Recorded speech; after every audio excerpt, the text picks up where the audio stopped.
1990 was a very good year for Joe Amato and his wife Jerry as he clinched his third Winston Top Fuel Championship at the season-ending Winston Finals at Pomona, California. Returning to Pomona for the first event of '91, Amato calmly viewed the challenge of attaining an unprecedented fourth title. But so far, things have not gone Joe's way. At Pomona, he lost traction, losing to a nearly out-of-control Eddie Hill in round two. And the next two events have not treated him more kindly, with a loss to Bernstein at Phoenix. And then this horrific engine explosion at Houston in the first round against Jim Head. To an exhausted Valvoline team, the shattered remnants of that engine might well have symbolized their 1991 effort to date. With 3 events already in the books, the vaunted Amato juggernaut seemed nearly motionless. Today in Gainesville, Florida, the defending series champ looks to his always stoic crew chief Tim Richards for the answers that will hopefully help reverse the team's fortunes as the National Hot Rod Association presents Championship Drag Racing on ESPN Speed World. The NHRA, the world's largest motorsports sanctioning body, showcasing speeds in excess of 290 miles per hour and traveling the quarter mile in less than 5 seconds. Championship Drag Racing from the NHRA. Each year witnesses a coast-to-coast confrontation known as the Winston Drag Racing Series. And today, the 4th stop on that 18-race pilgrimage is taking place in North Central Florida. The 22nd annual Gatornationals. It can be said that each race is a new beginning. The lessons from previous outings have been learned and applied to an all-new effort today by Joe Amato and crew. Still suffering from a painful neck and back, Amato qualified number 2 at an outstanding 4.94 seconds elapsed time. Earlier today, he defeated Pat Dakin in round number 1 with another 4 of 4.97. There is an excitement about conquering adversity, rising to the challenge of defending a Winston championship. But the level of emotional involvement can be taxing for everyone. Just before the action got underway today, I asked Jerry Amato about that very thing. Jerry, what is it like for you spending so much time with 2 guys as intense as Tim and Joe? It's a lot of fun and it's pretty exciting. I kind of stay out of the way and mind my own business, and I know that sooner or later Tim Richards will come up with the winning combination. But just a few pits away, everyone remembers this yellow dragster. Eddie Hill's old short car that was the first into the 4s back in 1988. Then we thought we saw its demise in 1989 at the Winter Nationals in Pomona when Eddie did a flip-flop and fly that has never been equal. But here's big news. Old Yeller is back and the star of the Gatornationals. Eddie in this short car, number 1 qualifier at 492. Earlier today, he beat Jim Head with a 496. The fans are going wild. Now, what do you get if you qualify low? Well, you get $4,000 in bonus cash from Budweiser. And in the case of the Hills, a gift from a fan. Ursi Hill, the newest crew member. She's a doll. Oh, this is a miniature dachshund that some fans gave us, and her name is Hot Dog Hill. How is she going to get along with Monkey Bat the cat in this trailer on the road for 11 months? She wants to play, but the jury's still out with the cat. He doesn't know if he wants to relinquish his seniority or not. Good luck next round. Thank you. Well, the pits are full of wildlife, dachshunds, Siamese cats, and warming up on another area of the pits is the one they call the Snake. Don Prudhomme making his preparations for round number 2 of Top Fuel. Working with me today is Big Daddy Don Garlett's 3-time NHRA Top Fuel champion. Your usual host, Dave McClellan, is recuperating from heart surgery, recuperating very nicely, and should rejoin us in a race or 2. Don, welcome. Thank you very much, Steve. Let's pick up the action. It's Pro Stock, round 2. And it'll be a pair of General Motors products, Bruce Allen versus Jerry Ekman. And we can easily tell you that they are both winless so far in this season because one man has won all 3 previous races. Darrell Alderman in the Dodge. We'll be seeing him later on here in round number 2. 2 yellow cars, very hard to tell the difference, but Ekman is in the far lane, Bruce Allen in the near lane. Jerry Ekman wheeling that Pennzoil Pontiac from Ventura, California. You'll recall last year he came down to the final event of the year, still had a shot at the Winston Championship. Bruce Allen, Arlington, Texas, the Rear and Morrison Super Shop Chevrolet Beretta. Hard to say which of these cars has the better aerodynamics. They certainly look different visually, but the wind tunnel says they're about the same. 2 very evenly matched cars, Steve. Should be a real good race. 2,350 pounds, racing gasoline in the tank, 2 huge 4-barrel carburetors, 500 cubic inch maximum size engines. A beautiful start by both drivers, identical reaction times. It is a race of horsepower. And the nod goes to Jerry Ekman, a 734 to a losing, if you can call it that, 735. Both cars topping 100.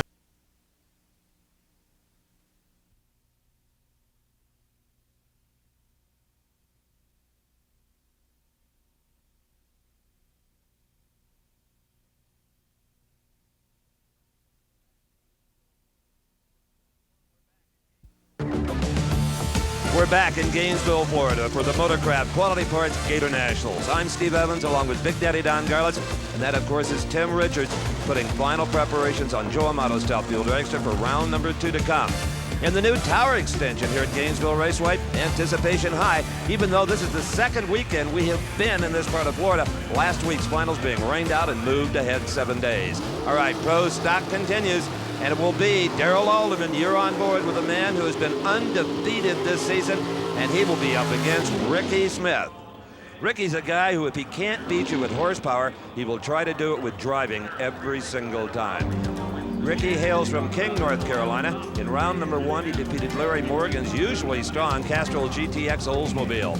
Darrell Alderman is from Lexington, Kentucky, where recently he was indicted for conspiracy to distribute cocaine. He has pleaded not guilty, and Nhra says not guilty until proven otherwise. He retains his competition license, his points, and his right to drag race professionally. Darrell Alderman, the winner of 3 consecutive events this year on the Winston season in the Dodge, sponsored by Mopar Parts. Well, there's some people with some of the best seats in the house, Steve. The brand new tower that they just constructed here at Gainesville really made the place look nice. And weather-wise, what a difference a week can make. It is absolutely beautiful as Darrell Alderman stages a Dodge against the STP Pontiac of Ricky Smith. We'll watch the reaction timers very closely here. That may be Ricky's only hope. Alderman qualified much quicker. It is Smith away first, but not by much. Alderman moving through the gears. Alderman has got Smith by a clean car length, 732 to a losing 740. Alderman speed, 188 miles per hour. So pro stock round number 2, thunders on, and here is the famous Ford Probe to be exact, of Bob Glidden, sponsored by the event sponsor, Motorcraft.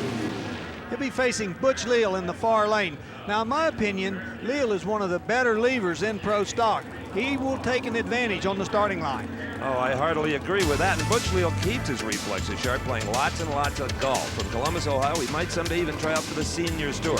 But right now, he's too busy drag racing.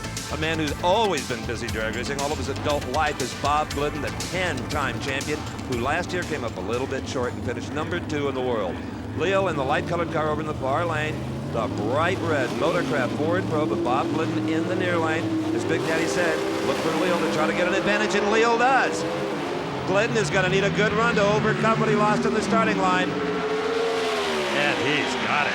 731, again, 188 miles per hour. 3 pro stock cars in a row running exactly the same top speed. So Glidden moves on to the final 4. And up next is a guy who's had a lot of good luck and a little bit of bad. Warren Johnson in the Oldsmobile. Johnson has been in the finals at the Winter Nationals and at the Arizona Nationals. His other car, driven by Scott Jeffrey, on in the finals at the Super Nationals, and still they can't come up with a win.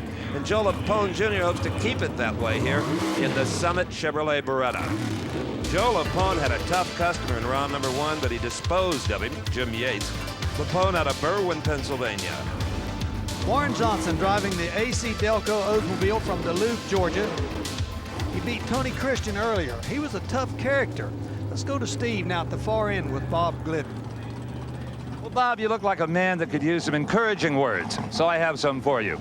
You just ran quicker than the Dodge. That gives you lane choice over the Dodge in the next round. Well, that doesn't mean a lot nowadays with that Dodge, Steve, but you know, sure feels good to win a couple rounds. 731. We've been almost a third of the season trying to win a couple of rounds, and we feel pretty good right now. His fortune's definitely improving. Well, now we know who one half of the final 4 is. It'll be Glidden versus Alderman, and the winner of this race will be who faces Jerry Ekman. And to refresh your memory, in the far lane, it is Joe Lapone Jr.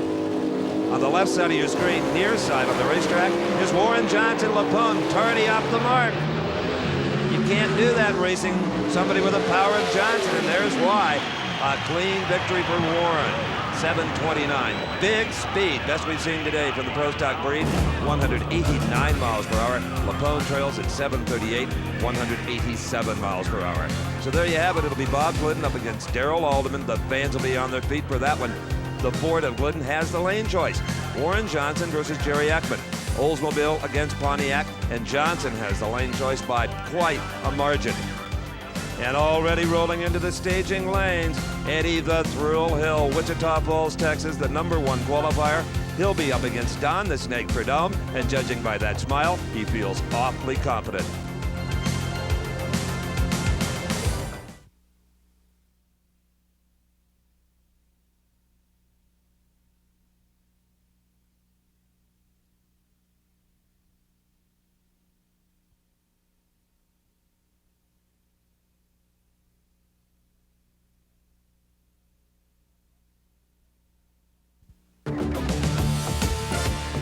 It is up, up, and away for the hot air balloon enthusiast here at the Motorcraft Quality Parts Gatornationals. But back in the Pro Stock pits, well, it's nothing but hard work. It used to be, Don Garlitz, all you had to do was cool them off and adjust the valves. Now with these tricky clutches, it's almost the maintenance time it takes on a supercharged dragster or funny car.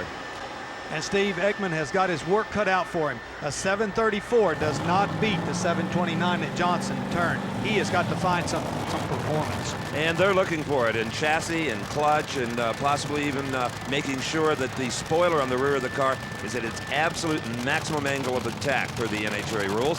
And here, already fired up for round number 2 of Top Fuel, Laurie Johns versus that man, the 1989 Winston Top Fuel champion, Gary Ormsby.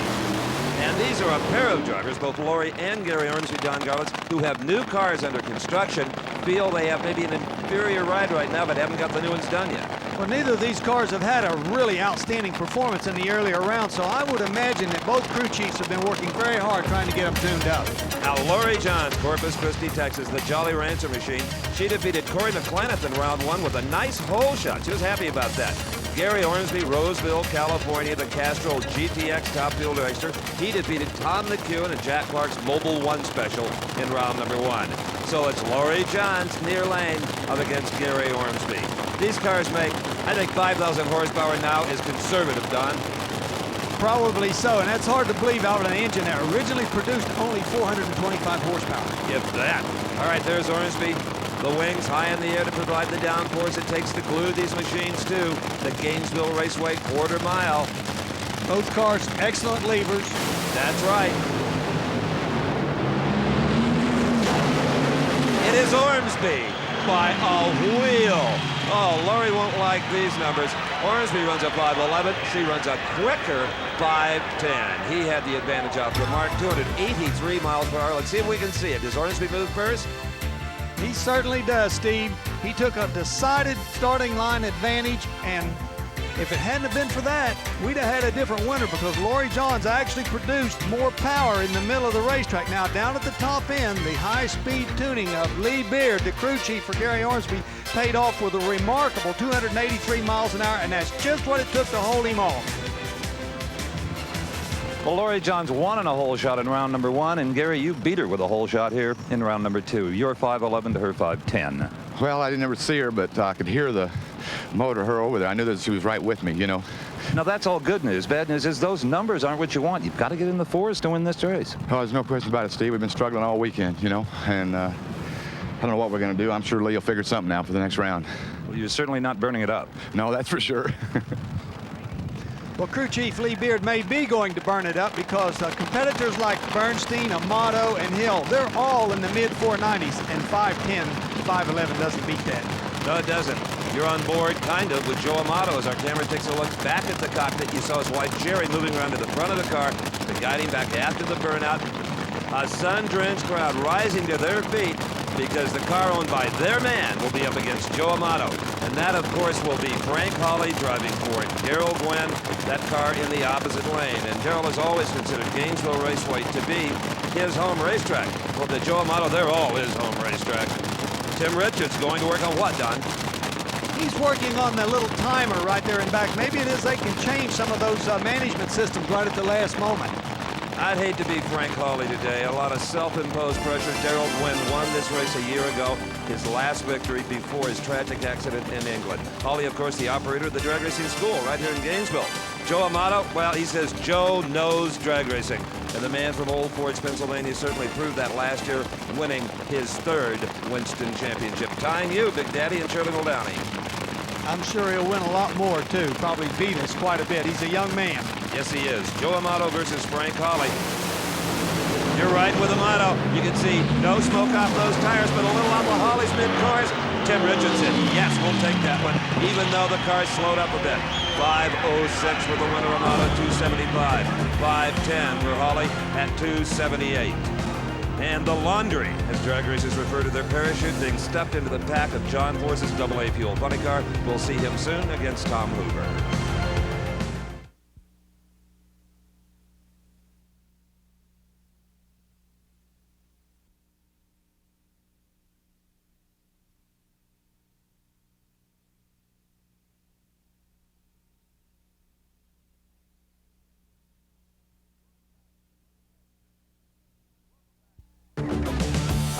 Welcome back to the Motorcraft Gatornationals at Gainesville, Florida.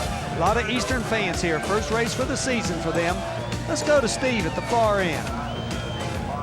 Well, Joe Amato is intentionally using every bit of stopping distance here to try to avoid any further pain in the neck, decelerating.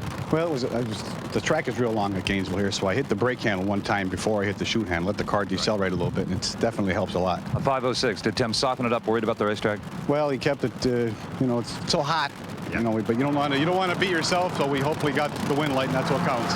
Thanks a lot. Next race, very strong race. Prudhomme in the far lane, Hill in the near lane. Now, Eddie Hill comes into this round with a definite performance advantage. It looks like he's a shoe-in winner. He was low elapsed time in round number 1 with that 496. Look at the difference in the cars. A little short yellow car and the long state-of-the-art Al Swindle car for Don Prudhomme. Now, Prudhomme, so far anyway, has had a pretty encouraging season. He went winless last year, his first year back in Top Fuel. But earlier this year at the season opener, the Chief Auto Parts Winter Nationals, he was runner-up with an outstanding 4.93, a career best. Eddie Hill, Wichita Falls, Texas, between feeding the dog and the cat and nitro to that motor, he stays a very, very busy guy. The Super Shop-sponsored automobile. It'll be very interesting to see what the Prudhomme crew did to his car to try to make up this difference. Well, they certainly know, just based on the numbers they ran in round 1 and the numbers that Eddie Hill ran, that they had to do something. Oh, Hill was late. Prudhomme in a runaway. What a shocker. The low qualifier is out. The Snake goes to the Final Four at 5:07. 274 miles per hour. Hill, 5:21. Something definitely went wrong with Hill. Either he lost his concentration or he had some little problem in the car, because he was just off so bad at the starting line. It certainly wasn't just a misjudgment. I think he must have been something in the car that caught his attention. I saw a little wisp of smoke on the tire, something in the clutch management wasn't right, and then he must have backpedaled it and popped the blower. Well, there is Kenny Bernstein getting ready. Dale Armstrong looks pretty concerned now. Suddenly the Snake is a big-time player with that 5:07. Well, what a disappointment for Eddie Hill. Such a brilliant performance at this race. Let's go down to Steve. Well, Eddie, a delightful race has come to an end, unfortunately. A blower problem? Yeah, kicked the blower off real early. Don't really know why. That was totally unexpected, obviously. Will you stay with this old car or try the 300 incher in the future now? I love this car. We're going to stay with this one. Kind of like a good old leather jacket. You feel comfortable in it. Feel real comfortable in the car, and it's never let us down. That's for sure. The low qualifier at 492. Adios. We keep trying to get that car for the museum, but he keeps wanting to race it. That's right, not far from the racetrack. Here is Don Garlick Museum of Drag Racing. There we can see where the blower restraint straps are busted off. They kept the blower on top of the engine. Well, actually, it hovered about an inch above the engine. There is Kenny Bernstein. He has the hot hand in Top Fuel so far this year. He has won the last 2 races, the Arizona Nationals and the Super Nationals in Houston. He's up against Frank Bradley. Bradley won the opening race of the year in an upset in the final round of the Winter Nationals over Don Prudhomme. Frank Bradley from Northern California, the wine country. Kenny Bernstein, well, he's got a place in Dallas, Texas, a place in Charlotte, a place in Newport Beach, California. Depends on which racing team he's paying attention to that week as to where he lives. Bernstein's reaction times, Don Garlits, have been the top of drag racing. Yes, sir. They have looked his car over from one end to the other, trying to find some tricks on the throttle. And you can bet that Frank Bradley is concerned about that right now. He has got to get by this Bernstein, and it's going to be a tough cookie. Absolutely. It has been, you have to run 5 or 6 hundredths better than Bernstein to beat him with that reaction time. It's part car, and it's part driver.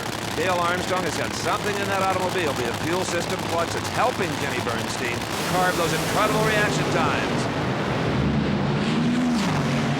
And it is Kenny Bernstein with another impossibly quick reaction time and a good lapse time at 5:06, 284 miles per hour. He will head into the final 4. So, it is Prudhomme against Gary Ormsby. Prudhomme has the lane choice. Liebert has to step up that Ormsby car if he's going to get past the snake. Kenny Bernstein versus Joe Amato. Bernstein has lane choice in that one. Meanwhile, back in Bob Glidden's pit, Rusty and Billy maintenance the clutch. They do as much work on these cars between rounds as the fuel cars. Bob, he's working over there on the clutch grinder, getting the disc squared away, getting them real nice and flat. Meanwhile, let's go down to Steve at the far end. Well, apparently Tim Richards for Joe Amato and Dale Armstrong for Kenny Bernstein are taking the same approach to this race today, as both in this round, Kenny, have run 5:06. Well, that's good. That's what you want to do. It got a lot hotter in between the first and second round, and so now it's everybody's race to just put the best in and hope it doesn't smoke the tires. Now, if you take the elapsed times to the 1,000th, you have lane choice. Well, that's good. You never know what's going to happen up there. I think both lanes are good right now. I don't think it matters, but, you know, if somebody was to oil something in front of you, at least you've got a choice to move over. You also had another terrific reaction time of 4:03. Well, that's fine. Appreciate that, but Joe's been on them too, and everybody else, they're all beating on me. You see my shoes. I got different colored shoes on. I'm trying everything today, Steve. As Amato often does with all of his lucky items he carries. Looks to me like a lead foot if I ever saw one.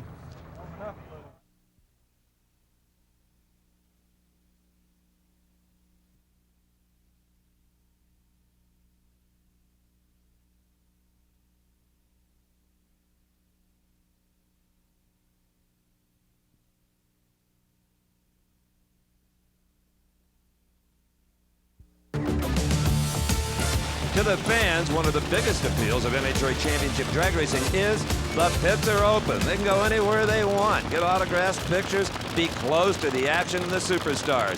Well, speaking of superstars, it's time for the semifinals, the final 4 of Nitro Buddy Cars, and that is Tom Hoover, the Scotch color car from Minnesota, Pontiac-bodied machine.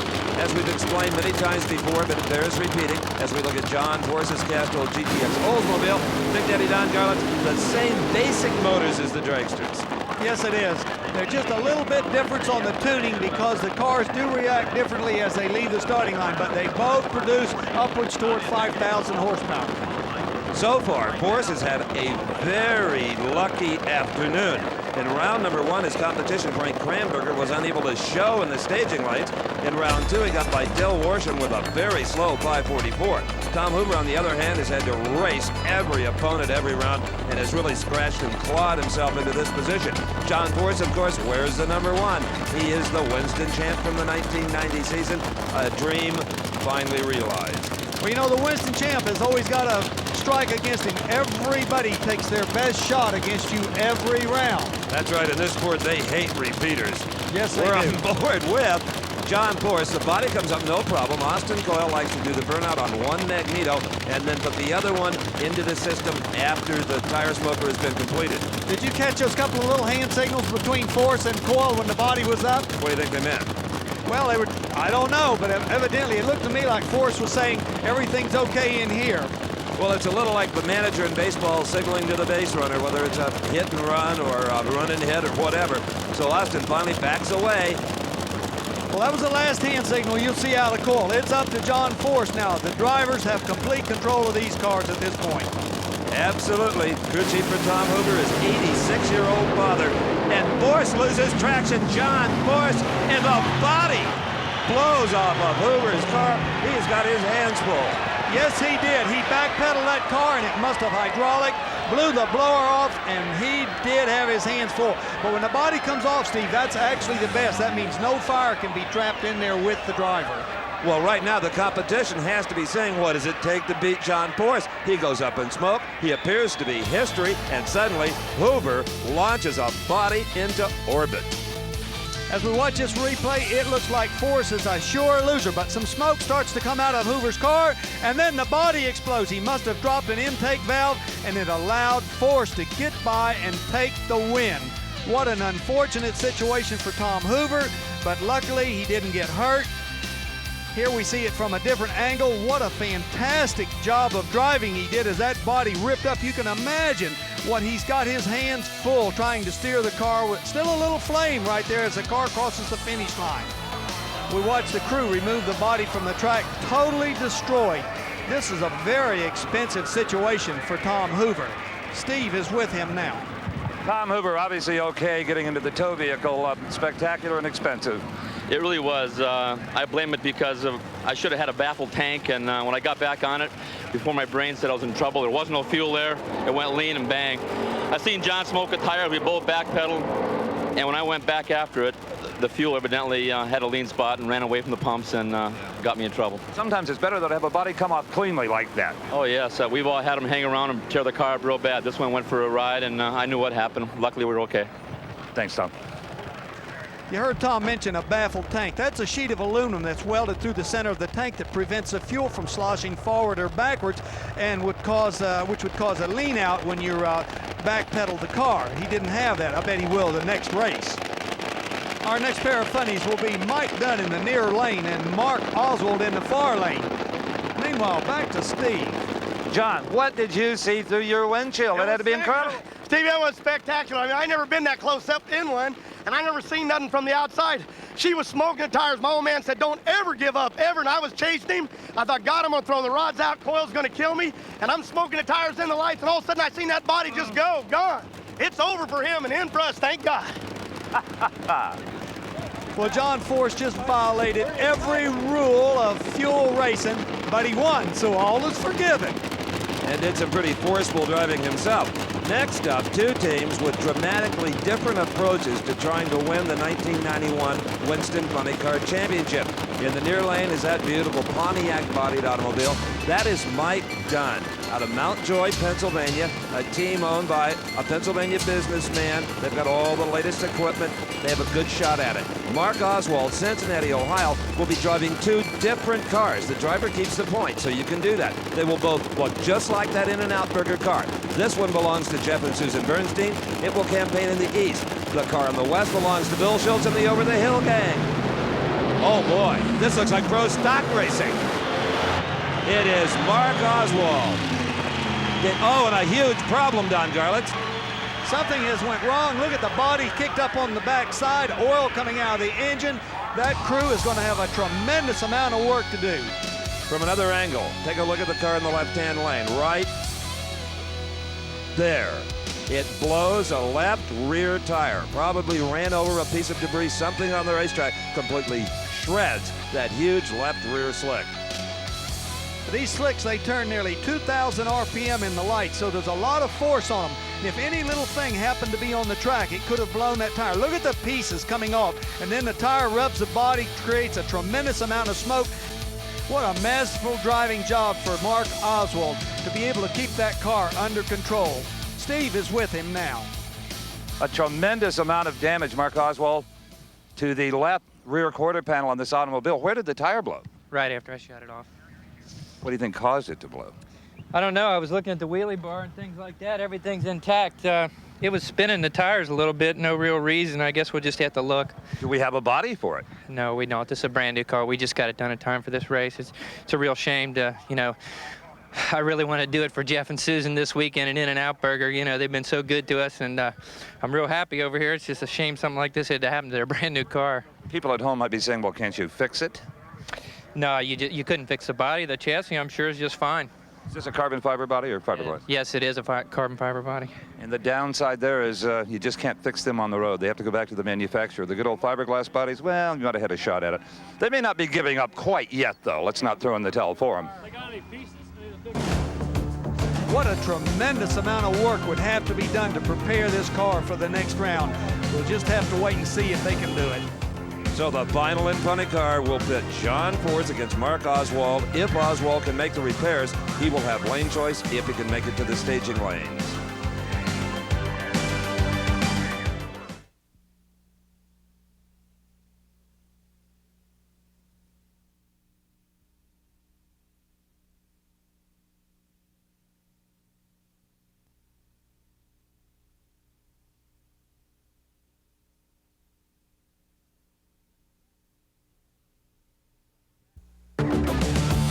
We're back in Gainesville, Florida for the Motorcraft Gatornationals. I'm Steve Evans along with Big Daddy Don Garlitz. And if you'd like to become more involved in championship drag racing, no better way than joining NHRA. Just $45 a year. You get 48 issues of National Dragster, the jacket patch, the pin, the decal, the rule book, and if you call the number on your screen right now, you'll receive a free copy of the Diamond P Video Drag Racing 1990. So make that call. Meanwhile, back in Mark Oswald's pit, the In-N-Out Burger crew have decided to try and make the show. Look at the work going on that body. We saw it down at the far end when Steve was interviewing Mark.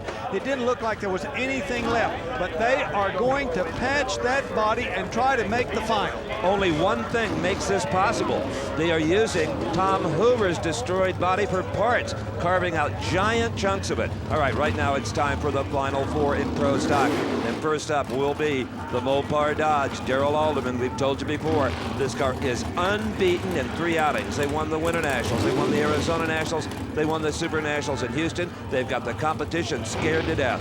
Bob Glidden knows it for himself and the rest of pro stock drag racing. He's got to put away that Dodge. Well, his performance today indicates to me that he is very capable of doing just that, Steve. All right, the nose up, wheels in there on Darrell Alderman's car. Where's Glidden? Alderman can't see him. That's because he's not there. Darrell Alderman, 7:28 to Glidden, 7:29. Glidden had a lousy reaction time, which made the margin of victory for Alderman even more than the numbers might indicate. Darrell Alderman goes to the final round for the 4th race in a row. And back in the Mark Oswald pits, Big Daddy, this still looks like, well, maybe the impossible dream. Look at the holes. Well, they've got a skylight there that's got to be completely taken out, or they're not going to be able to race. NHRA will not let them run this car if they don't deem it safe. And there'd be no way they could even attempt this with their own crew. They have got friends from every crew in drag racing. Anybody who was already eliminated. Drag racers love a thrash, you know that. This is amusement for them, not work. That's right, or else they wouldn't be doing it. All right, somebody will get the pleasure of racing Darrell Alderman in the final round. Will it be this man, Warren Johnson, in the Oldsmobile? Or will it be the yellow car in the opposite lane, Jerry Ekman, the Pontiac from Northern California? The fans on top of the tower, amazed as I am, how the RPMs come up to 8,000. They sidestep the clutch. You wonder how the drivetrain can take the shock of the modern-day pro stock launch. They're up. Good start. It is Johnson out-muscling Ekman in the middle and at the far end, 7:26. Oh boy, talk about muscle. 190 miles per hour in a pro stock car. Ekman departs the scene with a 7:34 at 187. So there you see it. Olds versus Dodge Daytona in the final of pro stock. Warren Johnson and Darrell Alderman. Meanwhile, the thrash continues in the In-N-Out Burger pit. They're cutting the piece out of Hoover's body. This is the piece that they're going to put in to take that skylight out. These guys are serious, but a tremendous amount of work to be done here before they're ready. One of NHRA's earliest slogans was ingenuity in action. We're seeing plenty of it.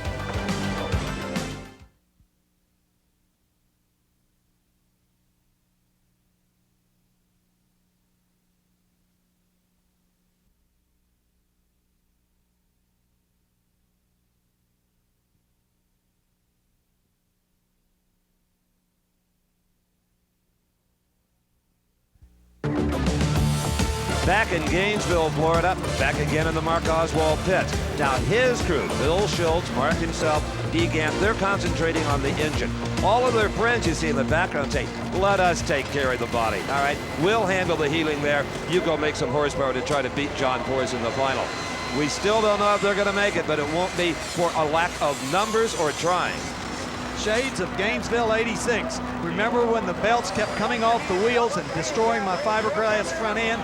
Well, the friends were coming over and doing all the repair work while we repaired the engine.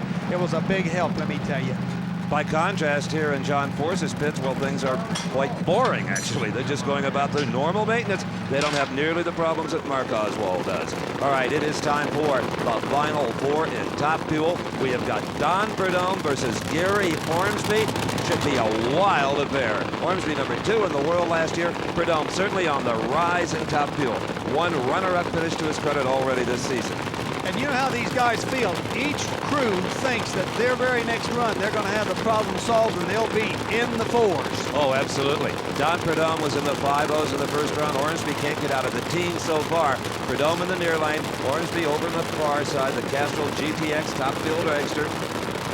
Prudhomme pre-staged. Ormsby pre-staged.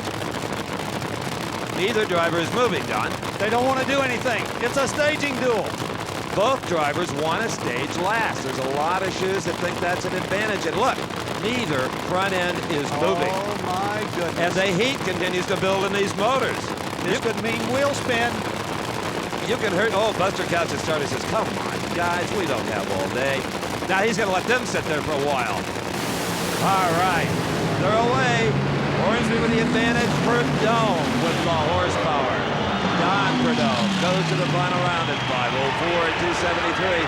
Ormsby trails at 5:17.279, even though he had a 400th advantage right off the starting line. In this sport, that's a long, long ways.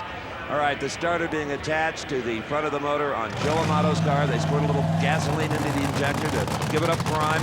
Now those two huge pumps on the front of the engine take over. How much nitro gone through one of these cars these days? 13, 14 gallons in a run, counting all the burnout and starting procedures. At about 25 bucks a gallon. This is not an economy run. Kenny Bernstein, the Budweiser King. Dale Armstrong, likewise firing up his engine. Usually the crew chiefs will talk and say, now I'll fire first because I'm going to do a shorter burnout or whatever the arrangement is. They have a real good rapport. Neither one wants to play any games. If a guy wants extra heat, he'll ask to fire first. Sometimes you see a guy wait a long time. They mean the heat is up and they don't need the extra time. Steve? Don, it appeared we had two very stubborn race car drivers on the starting line. I guess so, but you know, that's the name of the game. They do it to me sometimes, I do it to them. We weren't trying to use each other up. You know, Gary Ormsby's a real fair racer, and I think I am too. It's just that, you know, he likes to go in first, I like to go in last, so you just kind of play that game a little bit. You had to drive around him with a 504. I guess so, yeah. You know, the car's been running pretty decent here, but we knew he'd be tough. You know, he's really strong. Let's see who indeed will race the snake in the final. Will it be this car, Joe Amato, who has been brilliant today with his performance? And for Joe, Jerry Amato, Tim Richards, this has been the brightest day of their 1991 season. The first day, everything has gone right. Well, for Kenny Bernstein, it's been quite the opposite. Virtually everything has gone right. He has won the last two NHRA championship events in a row and leads the points. And his reaction time has been phenomenal. Joe has got to have that on his mind. In fact, that's the thing they've been working on this car, Steve. Reaction time, both the car and the driver. They know that they're going to have to improve that if they're going to beat Bernstein. Well, they came in here with a fuel system very similar to Bernstein's. Dale Armstrong knows that they have got that part as well, and that may be some of the combination towards those very quick reaction times. Let's watch Bernstein near lane, Amato in the far lane.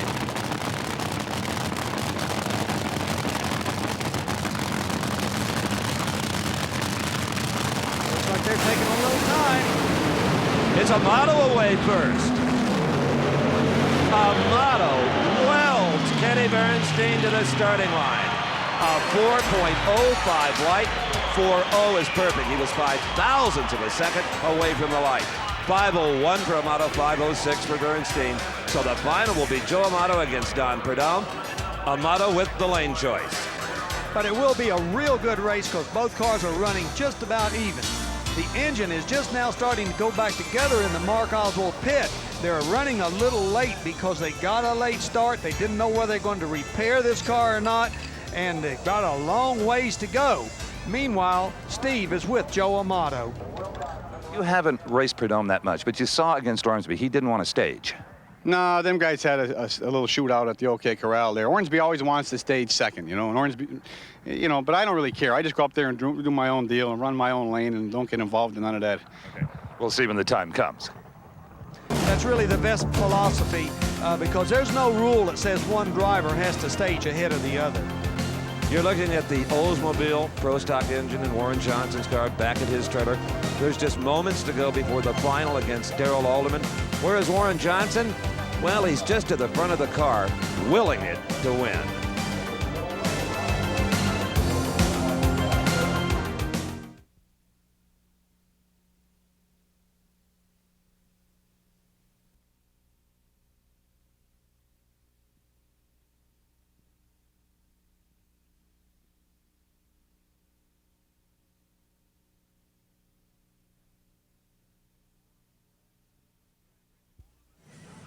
Drag racers love a thrash, and there is a beauty going on in Mark Oswald's pits. His friends, guys from other crews, would not let him give up after that tire exploded. They're going to try to fix this body. And it's not just body work. Also, welding has to be accomplished underneath the car to what they call the tree. Small diameter tubes that give the body its integrity. But the real story and the real work, well, that's over where that tire blew. Now, what is making this possible is the body off of Tom Hoover's car. Remember, it blew away? They've cut pieces out of it, formed it onto the Oswald car where they had gaps. They've used, well, aluminum sheet. They've used duct tape. They can't use resin. It wouldn't set up in time. Pop rivets and quarter-inch bolts. Can they make it? I think so. Well, it looks like the guys have signed their Picasso there. That's right. Nick Bonenfant from the Rebecca's winning car wrote "From the Guys" with a magic marker. Well, I'll tell you, here's a guy that has been unbeatable in the Pro Stock ranks. We've said it before. We'll say it again. He's won all 3 races held this year in his Dodge Daytona. There's Darrell Alderman. Warren Johnson, however, in the Oldsmobile in the near lane last year, Don, should have won a lot more races than he did. He's got the power. Well, the way I see this thing, Warren Johnson usually has the performance advantage and loses, and Darrell Alderman doesn't have the advantage and wins. It seems like he always is able to muster a little something extra out of that Dodge at the last moment. And poor old Warren Johnson, something always happens to him. Well, Johnson has been running a second car with Scott Jeffrey on, and that has been kind of a mule car. They could go out and try things on it. If it worked, then transfer him to Warren's car. And so far, I think that's been a big help. And one of the reasons why that blue and white Oldsmobile in the near lane is in this final round. All right, just moments away. Who do you pick, Big Daddy? Well, you know, I'll tell you, Warren Johnson has got the performance advantage. And I got another thing. Alderman has won too much. That makes it a little bit against him in odds. All right, here they go. Alderman away first. You're riding with the whole shot. It's not enough. Warren Johnson has won it from behind in what may be the closest side-by-side race in the history of drag racing. Johnson 7:27, Alderman 7:31, but Alderman a 4.2 like Johnson a 4.5. Do the math, less than 1,000th of a second separated these two cars. An unbelievable race. Darrell Alderman takes a very decided whole shot, starting line, whatever you want to call it, advantage, but he cannot hold off Johnson's mid-range charge, where he makes up that difference and actually holds on to just the ever so slightest margin of victory. And there you have it, Johnson the winner.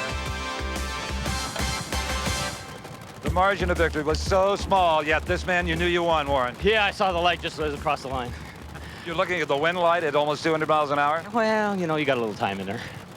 You have stopped the streak of the Dodge, and you're going to get a lot of pats on the back from the Gliddens of the world, too. I think this is all for the rest of the races. Everybody was red lighting, I mean, doing everything that could possibly go wrong for them, and I think this is for the rest of the races, because we knew we could do it, and I think the other racers now are going to finally say that, hey, he puts his pants on the same way as we do, too. You were very conservative off the starting line. You gave him 3 and powered by it. We didn't want to take any chance on red light. We've been having good lights all day today, and I figured let's not get greedy here. Congratulations. Thank you, Steve. Thank you very much. I'll tell you, if I'd have been Warren Johnson, I wouldn't have been any more conservative on that light. 1,000th of a second separated those cars. I still can't believe he was looking at the wind light at 189 miles an hour. But I guess you're comfortable in those machines. You can do about anything you want. Well, they may have beat him today, but and worth 200 bonus Winston points. Well, Perdome was going to make a race out of it. He had just a slightly better reaction time on the starting line, but Amato's car began to move immediately as the Perdome car went up in smoke, and Amato just charged on to that brilliant 489, taking away the national record from Darrell Gwynn. Let's watch the entire run again from the onboard camera. Take a ride on Amato's car. After the first 3 races not doing well, this really pumps you up, doesn't it? Well, I'm pumped up, except I'm trying to stay calm so I don't get too excited to keep my neck calm. But it looks like Team Valvoline's back. You know, Tim Richards and all the guys hung tough through, you know, 70 hours of driving and 50 hours of driving, and it's a storybook finish, really.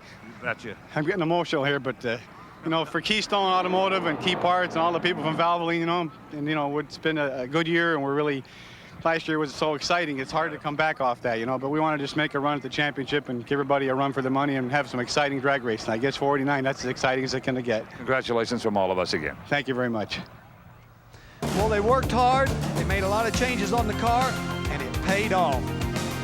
Kenny Bernstein still leads in the points, but not by very much. It looks like Joe Amato could make a run on him. Also, Don Perdome is within striking distance. Back in the Oswald pits, it looks like the skylight has been taken out of that body. They're going to reinstall it on the chassis. John Force is going to have a competitor in the funny car final.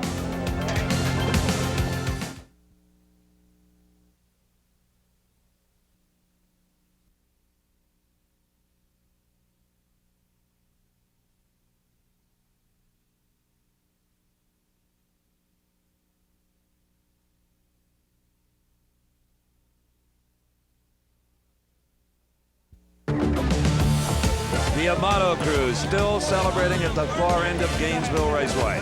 But there's one matchup left to come, and that is the funny car final here at the NHRA Motorcraft Gatornationals. I'm Steve Evans along with Don Garlitz, and that is the miracle car, Don. I can't believe my own eyes that it's up on the starting line. We saw that gaping hole in the body. Everyone was agreeing it was not going to be repaired, but they have done it. So Mark Oswald in the East Coast, in-and-out hamburger car, left side of your screen. John Force over in the far lane. The Castro GTX Oldsmobile Force has been in every final this year and has won 2 of them. This is the first final for Mark Oswald. They debuted this car here at the Gators. I just hope that all that repair is not going to get Oswald's concentration. Oh, and it is Force up in smoke. It is Oswald, a trail of sparks across the finish line, and he's won it with a terrific 5:37 at only 258 miles per hour. And there's the crew chief, Bill Schultz, taking congratulations from the Force crew. There's Austin Coyle. He doesn't look real happy, Don. I wouldn't be happy either if I just lost a race. It looked to me like it was going to be a single just a little while earlier. We see the clutch come in just a little bit too hard on John Force's car. He overpowered that Gainesville racetrack. No one thought they were going to be able to do that. Meanwhile, Oswald continues to march. The car makes a very nice move, a 537 ET, very respectable for a car repaired like that. We see some sparks coming off the headers. That means nothing. It's just a header that they borrowed that they put on the car. Some great driving all day long. You earned this one. Everybody earned this one, huh? Yeah, Bill and the whole team, Doug, Dee, everybody, Kenny. The guys just worked their heart out. Gives you a lot of confidence. Maybe a title could be at the end of this year for this team. Yeah, it's going to be tough. You know, John, he's no slack, and neither is anybody else out there. It's going to be a dogfight. And they said the 2-car combination wouldn't work. It works just fine. Mark Oswald, the Gators funny car champ. One of the great drag racing stories. We'll remember it for a long time. We did. I said, everybody's against you this time. Hoover gets half the point. Half the point. Don't you wish, John Force? Force still has a considerable lead, however, over the rest of the top 5 in Winston Championship points. The 22nd annual Gatornationals has been brought to you by Bud Light. Everything else is just a light. By Goodies, the #1 selling headache powder in the South. And by Ford and your local Ford dealer. Have you driven a Ford lately? Coverage of the NHRA Gatornationals has been a presentation of Diamond P Sports in association with ESPN.